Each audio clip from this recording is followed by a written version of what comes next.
Hello everyone, this is Saurabh from EduReka. Welcome everyone to today's session on what is deep learning. We'll understand how deep learning emerged. That is, what were the limitations of the previous technologies that led to the evolution of deep learning. So let us have a look at the agenda for today.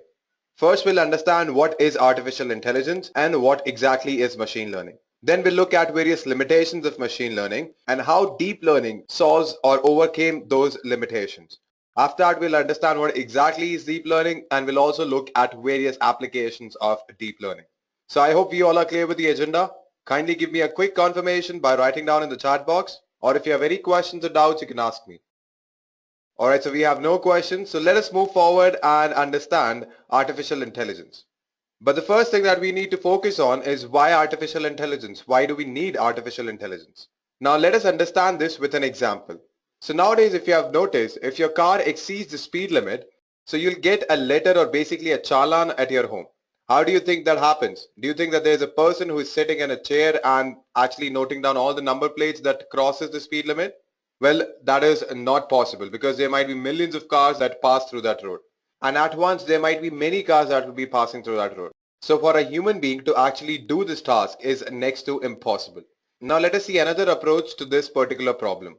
So what we can do, we can actually make use of cameras that will click the picture of the car that exceeds the speed limit, and then we can convert that picture into a text. For example, we have UKPLATE. So in this way, the risk of human error has been reduced, and at the same time, machines, they never get tired. So because of that, you can capture all the images of cars that actually crosses the speed limit. Similarly, you can think of many other examples as well. It is used in order to recognize a sign, that is in banks if you want to authenticate whether that person is the bank customer or not. Apart from that, it is even used for self-driving cars as well. So in US, around 30,000 people die every year because of road accidents. So that can be completely removed if we use the self-driving cars, which is based on the concept of artificial intelligence. And let me tell you guys, you might find it very fascinating that people in MIT are using artificial intelligence in order to predict the future. So you can imagine why we need artificial intelligence. If you have any questions, any doubts, you can ask me. It is even used in places where humans can't reach. For example, deep oceans or navigation in Mars. So in those places, we need machines which are smart enough to carry our tasks. So this is why we need artificial intelligence. If you have any questions, any doubts, you can ask me. Or if you have any example to share, you can do that as well. Any questions, guys? Alright, so we have no doubts. Let us move forward and understand what exactly is artificial intelligence. Now, artificial intelligence, I know the word sounds pretty complex and there are a lot of Hollywood movies that are based on artificial intelligence. If you have seen Terminator or Matrix, so all these movies are based on artificial intelligence. But you don't need to worry about it because till now we haven't reached that level as they have shown in movies like Terminator. But yeah, the concept is pretty similar. So basically, we want systems and softwares in such a way that they can imitate the human behavior. Now, what happens in artificial intelligence? Artificial intelligence is accomplished by studying how human brain thinks and how human brain learns, decide and work while trying to solve a problem. And then we use the outcome of this study as the basis of development of intelligent software and systems. So our major goal is to have systems or softwares that can imitate the human behavior. The way they think, the way they decide, the way they solve a problem. So in that similar fashion, we want our machines to do that. So this is basically artificial intelligence in a nutshell. I hope you have understood the concept. If you have any questions, you can write it down in your chat box. Fine guys, so we have no questions here. So let us move forward and look at various applications of artificial intelligence. So this slide basically talks about the application of artificial intelligence. Now I've listed only 3 of them, but there are millions of applications. For example, it is used in speech recognition. So whenever you search something on Google, so you can just tell Google and it will search it for you. Similarly, it is used for understanding natural language as well as for image recognition as well. And there are many other applications in which artificial intelligence finds its use. For example, it can be used in self-driving cars, it can be used in Siri for recommending some products, and even when you go to websites like YouTube or Pandora, YouTube knows which video you want to next. Pandora knows which song you want to listen to. How do you think this happens? It happens all because of artificial intelligence. So all of these are a few examples of artificial intelligence, but nowadays it is used almost everywhere, guys. Trust me on that. Now let us move forward and understand how to achieve artificial intelligence. Now in order to achieve artificial intelligence, there were a few technologies that came. First came machine learning. Now there were certain limitations of machine learning. In order to overcome those limitations came deep learning. Now let me tell you guys, the concept of artificial intelligence is not new. It was first coined in 1956, but it was just a theoretical concept. Then in 80s and 90s, we were talking about neural networks. But since we didn't have enough computational power, so we couldn't utilize it properly. But in late 90s and 2000s, we started using neural networks for machine learning. Then in 2006, the term deep learning was coined for the first time that overcame the limitations of machine learning. And from 2010, deep learning was used commercially as well. So this was just a small history about artificial intelligence, machine learning, and deep learning. Now in order to understand this deep learning, we need to first look at machine learning and what were the various limitations of machine learning that led to the evolution of deep learning. How does that sound, guys? All right, fine. So I can see a lot of people agreeing to me. All right, cool. So we'll move forward and understand what exactly is machine learning. Now, what is machine learning? So machine learning is nothing but a type of artificial intelligence, or you can say a subset of artificial intelligence. And it provides computers with the ability to learn without being explicitly programmed. So you don't need to hard code your machine for that. Let us understand this with an example. So we have a problem statement in which whenever you give a certain input, we need to determine the species of the flower. And what is that input? That input will be sepal length, sepal width, petal length, and petal width. So whenever we get these four parameters or these four variables, our machine should be able to predict what sort of a flower it is. Now, how do you think that will happen? First, what we need to do, we need to train our machine on the basis of the data that we have. So in this data, we have sepal length, sepal width, petal length, and petal width, and we have species. So our machine will learn from this data. It will determine what should be the length and width of the sepal and petal in order to classify it as setosa or versicolor or other species of flowers as well. Now what happens next? So you have trained your data. So you have trained your machine from the data set. Then what happens, whenever you give a new input to this particular machine, it will predict the species of the flower.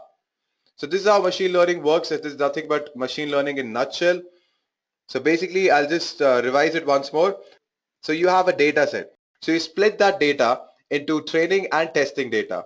So what happens with the help of training data, you train your particular machine. And after that, you test it in order to determine the accuracy. And once it is done, whenever you give the new input, it'll predict the outcome or the desired outcome. So this is how machine learning works, guys. If you have any questions, any doubts, you can write it down in your chat box. So we have no questions here. Let us move forward and understand various types of machine learning. So the first type is called supervised learning. Now in supervised learning, what happens, you have input variables X and an output variable Y. And you can use an algorithm to learn mapping function from the input to the output. Now let me simplify it for you. So what happens in supervised learning, the data that you have already contain the classification. Now let me talk about the previous example itself. So from our data set, we knew that if we have this width, this length of our sepal and petal, so that will be the species of flower. So the classifications are already defined. So that will be under supervised learning. Now let me tell you how it actually works. So you have data, you divide that data into training data as well as test data. So on the basis of this training data, you train your machine, and after that you create a model. So as you can see that this phase is called training phase, and after that you create a model. Now in order to check this model to get the accuracy, you have test data. So you'll pass that test data and you'll see the accuracy. That is nothing but the actual output minus the output that is present in the test data. So with that you can get the accuracy. So this is nothing but supervised learning, and if you have any questions you can ask me right now.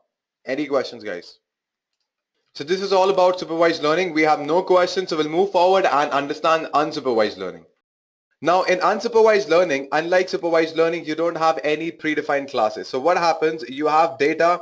So on the basis of that data, you try to create your own class. You try to make sure that whatever class you create has high intra-class similarities and have low inter-class similarities. That means if I've created two classes like this, class 1 and class 2, so the elements of this particular class should have high similarity, but at the same time, it should have low similarity with the elements of class 2. So you can think of examples as well of unsupervised learning. For example, if I have a data about my customers, so if I have a website and there are millions of visitors on my website, and I want to make sure that I group people on various criteria. For example, I can group people on the basis of willingness to purchase the product that is there on my website, or where they are coming from, what is the source, all those things. So I want to group my customers, and I want to make sure that I have certain high priority customers, and I have low priority customers, and I have medium priority customers. So with the help of unsupervised learning, I can actually do that. I can make certain classes of people on whom I should focus more on as compared to the other class. So this was just an example, guys. You can use it in various other fields as well. So in marketing, this is how you can use unsupervised learning. If you have any questions, any doubts, you can write it down in your chat box. So we have a question from Ashish. He's asking, can you name few algorithms of supervised and unsupervised learning? Sure, Ashish. In supervised learning, you can use the KNN algorithm, that is K nearest neighbor. You can use logistic regression. You can use decision tree. There are many other examples of supervised learning. In unsupervised learning, you can use K-means clustering.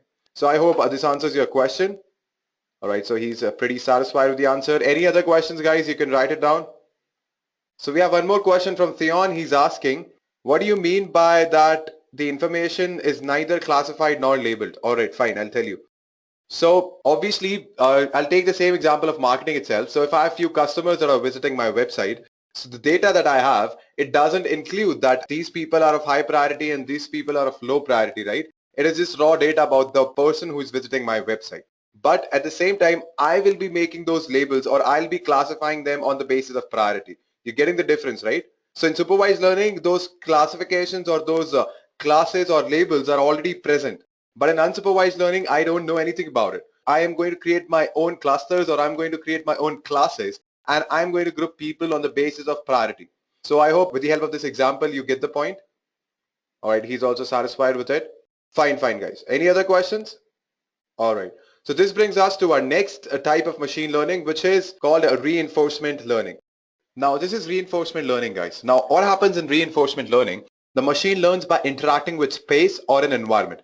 So it learns with its experience, with its past experience, and also by new choice exploration. Now, I'll take the analogy of dogs. So if you have any dog or a pet at your home, so if you have trained your dog in order to get the newspaper, and if it gets it, then you reward it with some chocolate or things that the dog likes, right? So the dog will know whatever he has done, he's actually rewarded for that. So it'll continue doing that. But apart from that, if he does something else, if instead of the newspaper, he brings something else. So what you'll do, you might even punish it. So because of that, the dog will come to know that it has to get a newspaper every morning. Now, the same example is there in front of your screen. So you have this machine. So it has two choices, either to touch the fire or touch the water. Now, first, what it does, it goes on and touch the fire. So because of that, it gets some burning sensation. Now it has only other option, that is to touch the water. So when it touches the water, it gets some reward. So because of that, it'll understand that it does not have to touch fire ever again. Now there's a diagram that is there in front of your screen. So what happens is you have an agent, all right, that agent performs some action. And on the basis of that action, it'll be exposed to some sort of an environment.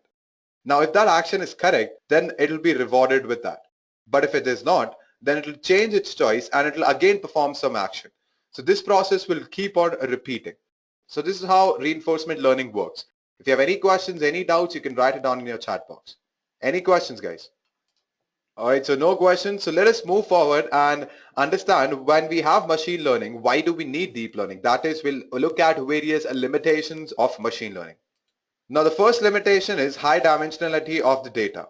Now, the data that is now generated is huge in size. So we have a very large number of inputs and outputs. So due to that, machine learning algorithms fail. So they cannot deal with high dimensionality of data, or you can say data with large number of inputs and outputs. Now, there's another problem as well, in which it is unable to solve the crucial AI problems, which can be natural language processing, image recognition, and things like that. Now, one of the biggest challenges with machine learning models is feature extraction. Now, let me tell you what are features. So in statistics, we consider features as variables. But when we talk about artificial intelligence, these variables are nothing but the features. Now, what happens because of that? The complex problems such as object recognition or handwriting recognition becomes a huge challenge for machine learning algorithms to solve. Now, let me give you an example of this feature extraction. Suppose if you want to predict that whether there will be a match today or not. So it depends on various features. It depends on whether the weather is sunny, whether it is windy, all those things. So we have provided all those features in our data set. But we have forgot one particular feature, that is humidity. And now our machine learning models are not that efficient that they will automatically generate that particular feature. So this is one huge problem, or you can say limitation with machine learning. Now, obviously we have limitation, and it won't be fair that if I don't give you the solution to this particular problem. So we'll move forward and understand how deep learning solves these kind of problems. Now, as you can see that the first line on your slide, which says that deep learning models are capable to focus on the right features by themselves, requiring little guidance from the programmer. So with the help of little guidance, what these deep learning models can do, they can generate the features on which the outcome will depend on. And at the same time, it also solves the dimensionality problem as well. If you have a very large number of inputs and outputs, you can make use of a deep learning algorithm. Now, what exactly is deep learning? Again, since we know that it has been evolved by machine learning, and machine learning is nothing but a subset of artificial intelligence, and the idea behind artificial intelligence is to imitate the human behavior. The same idea is for the deep learning as well, is to build learning algorithms that can mimic brain. Now let us move forward and understand deep learning, what exactly it is. Now the deep learning is implemented with the help of neural networks, and the idea or the motivation behind neural networks are nothing but neurons. What are neurons? These are nothing but your brain cells. Now here is a diagram of neuron. So we have dendrites here which are used to provide input to our neuron. As you can see, we have multiple dendrites here, so these many inputs will be provided to our neuron. Now this is called cell body, and inside the cell body we have a nucleus which performs some function. After that, that output will travel through axon, and it will go towards the axon terminals, and then this neuron will fire this output towards the next neuron. Now the studies tell us that the next neuron, now, or you can say the two neurons are never connected to each other. There is a gap between them. So that is called a synapse. So this is how basically a neuron works like. And on the right hand side of your slide, you can see an artificial neuron. Now let me explain you that. So over here, similar to neurons, we have multiple inputs. Now these inputs will be provided to a processing element like our cell body. And over here in the processing element, what will happen? Summation of your inputs and weights. Now when it moves on, then what will happen? This input will be multiplied with our weights. So in the beginning, what happens? These weights are randomly assigned. So what will happen if I take the example of x1? So x1 multiplied by w1 will go towards the processing element. Similarly, x2 and w2 will go towards the processing element, and similarly the other inputs as well. And then summation will happen, which will generate a function of s, that is f of s. After that comes the concept of activation function. Now what is activation function? It is nothing but in order to provide a threshold. So if your output is above the threshold, then only this neuron will fire, otherwise it won't fire. So you can use a step function as an activation function, or you can even use a sigmoid function as your activation function. So this is how an artificial neuron looks like. So a network will be multiple neurons which are connected to each other will form an artificial neural network. And this activation function can be a sigmoid function or a step function. That totally depends on your requirement. Now once it exceeds the threshold, it will fire. After that, what will happen? It will check the output. Now if this output is not equal to the desired output, so these are the actual outputs, and we know the real outputs. So we'll compare both of that, and we'll find the difference between the actual output and the desired output. On the basis of that difference, we are again going to update our weights. And this process will keep on repeating until we get the desired output as our actual output. Now this process of updating weight is nothing but your back propagation method. So this is neural networks in a nutshell. If you have any questions, any doubts, you can write it down in your chat box. Now let me tell you guys, this is just an introductory session to deep learning, just to explain you how it actually emerged, what are the reasons it came into existence, and a little bit introduction about how it actually works. Any questions, any doubts, guys, you can ask me. So we have no questions here, so we'll move forward and understand what are deep networks. So basically, deep learning is implemented by the help of deep networks, and deep networks are nothing but neural networks with multiple hidden layers. Now what are hidden layers? Let me explain you that. So you have inputs that comes here. This will be your input layer. After that, some process happens and it'll go to the next node, or you can say to the hidden layer nodes. So this is nothing but your hidden layer 1. So every node is interconnected, if you can notice. After that, you have one more hidden layer where some function will happen. And as you can see that again, these nodes are interconnected to each other. After this hidden layer 2 comes the output layer. And this output layer, again, we are going to check the output, whether it is equal to the desired output or not. If it is not, we are again going to update the weights. So this is how a deep network looks like. Now there can be multiple hidden layers. There can be hundreds of hidden layers as well. But when we talk about machine learning, that was not the case. We were not able to process multiple hidden layers when we talk about machine learning. So because of deep learning, we have multiple hidden layers at once. Now let us understand this with an example. So we'll take an image which has 4 pixels. So if you can notice, we have 4 pixels here, among which the top 2 pixels are bright, that is they are black in color, whereas the bottom 2 pixels are white. Now what happens, we'll divide these pixels and we'll send these pixels to each and every node. So for that we need 4 nodes. So this particular pixel will go to this node, it will go to this node, this pixel will go to this node, and finally this pixel will go to this particular node that I'm highlighting with my cursor.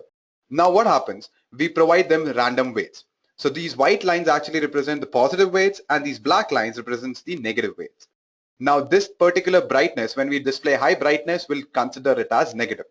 Now what happens, when you see the next output or the next hidden layer, it will be provided with the input with this particular layer. So this will provide an input with positive weight to this particular node, and the second input will come from this particular node. Since both of them are positive, so we'll get this kind of a node. Similarly, this node as well. Now when I talk about these two nodes, the first node over here, so this is getting input from this node as well as from this node. Now over here we have a negative weight. So because of that, the value will be negative, and we have represented that with black color.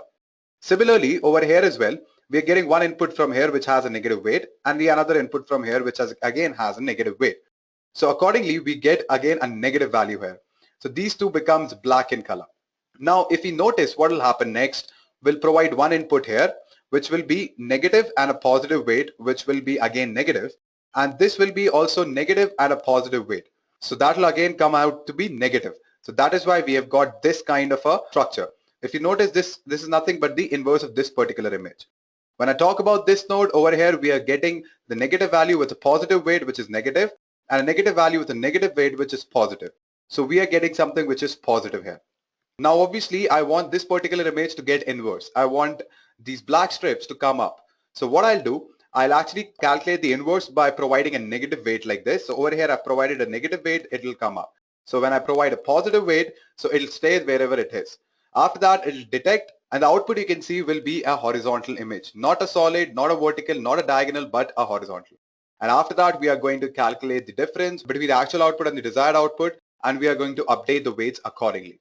Now, this is just an example, guys. So guys, this is one example of deep learning where what happens, we have images here. We provide these raw data to the first layer, to the input layer. Then what happens, these input layers will determine the patterns of local contrast, or it will fixate those patterns of local contrast, which means that it will differentiate on the basis of colors and luminosity and all those things. So it will differentiate those things. And after that, in the following layer, what will happen, it will determine the face features. It will fixate those face features. So it will form nose, eyes, ears, all those things. Then what will happen, it will accumulate those correct features for the correct face, or you can say that it will fixate those features on the correct face template. So it will actually determine the faces here, as you can see it over here. And then it will be sent to the output layer. Now, basically, you can add more hidden layers to solve more complex problems. For example, if I want to find out a particular kind of face, for example, a face which has large eyes or which has light complexion, so I can do that by adding more hidden layers. And I can increase the complexity also at the same time if I want to find which image contains a dog. So for that also I can have one more hidden layer. So as and when hidden layer increases, we are able to solve more and more complex problems. So this is just a general overview of how a deep network looks like. So we have first patterns of local contrast in the first layer. Then what happens, we fixate these patterns of local contrast in order to form the face features such as eyes, nose, ears, etc. And then we accumulate these features for the correct face, and then we determine the image. So this is how a deep learning network, or you can say deep network, looks like. If you have any questions, any doubts, you can write it down in your chat box. All right, so we have a question from Ashish again. He's asking, can you please generalize this a bit? Fine, Ashish, I'll tell you. So what happens, we have talked about neurons, right? So you can stack layers of neurons on top of each other. So you have one neuron, then on top of that, you can have another neuron. Like that, you can stack up your neurons or nodes on top of each other. The lowest layer that is there will take the raw data. In this case, we are taking images, although it can be text, sounds, etc. After that, what happens? Each neuron or each node stores some information about the data they encounter. After that, each neuron or that node will send that information to the next layer of the node, which learns a more abstract version of the data below it. Since this is obviously a more abstract version of the data that it is getting, right? So the higher you go up, the more abstract features you'll learn. This is how a general deep learning networks work. I hope you're actually satisfied with the answer. All right, he says yes. So this was just an introductory session of deep learning. If you have any other questions, any other doubts, you can ask me. Basically, we have discussed how deep learning evolved. What were the reasons why deep learning came into the existence? And what exactly it is, I've just given you a general overview. Justin says, amazing session. Thank you, Justin. Any questions, guys? All right, fine. So there are no questions, so we'll move forward and I'll give you some applications of deep learning. So here are a few applications of deep learning. It can be used in self-driving cars. So you must have heard about self-driving cars. So what happens? It'll capture the images around it. It'll process that huge amount of data, and then it'll decide what action should it take. Should it take left, right? Should it stop? So accordingly, it'll decide what action should it take. And that will reduce the amount of accidents that happens every year. Then when we talk about voice control assistants, I'm pretty sure you must have heard about Siri. All the iPhone users know about Siri, right? So you can tell Siri whatever you want to do. It'll search it for you and display for you. Then when we talk about automatic image caption generation, so what happens in this, whatever image that you upload, the algorithm is in such a way that will generate the caption accordingly. So for example, if you have, say, blue colored eyes, so it will display a blue colored eye caption at the bottom of the image. Now, when I talk about automatic machine translation, so we can convert English language into Spanish, similarly Spanish to French. So basically, automatic machine translation, you can convert one language to another language with the help of deep learning. And these are just few examples, guys. There are many, many other examples of deep learning. It can be used in game playing. It can be used in many other things. And let me tell you one very fascinating thing that I've told you in the beginning as well. With the help of deep learning, MIT is trying to predict future. So yeah, I know it is growing exponentially right now, guys. So this is it for today's session on what exactly is deep learning. If you have any questions, any doubts, you can write it down in the chat box. Any questions, guys? All right, so we have no questions, so we'll move forward and I'll just give you a quick summary of what all things we have discussed. So first we saw why we need artificial intelligence. So basically things that humans cannot perform, we want a machine to learn and do those tasks for us. Then we understood what exactly is artificial intelligence and what are the various subsets of artificial intelligence like machine learning, deep learning, etc. So we first focused on machine learning. We saw what exactly it is. We saw various types of machine learning, namely supervised, unsupervised, and reinforcement. Then we focused on various limitations of machine learning that led to the evolution of deep learning. Then we saw a use case in which we saw how to recognize an image using deep networks. So this was it for today's session. This video will be uploaded into your LMS. You can go through it. If you have any questions, any doubts, you can bring it in the next class or you can ask our 24/7 support team as well. Thank you and have a great day. I hope you enjoyed listening to this video. Please be kind enough to like it, and you can comment any of your doubts and queries and we will reply to them at the earliest. Do look out for more videos in our playlist and subscribe to our Edureka channel to learn more. Happy learning!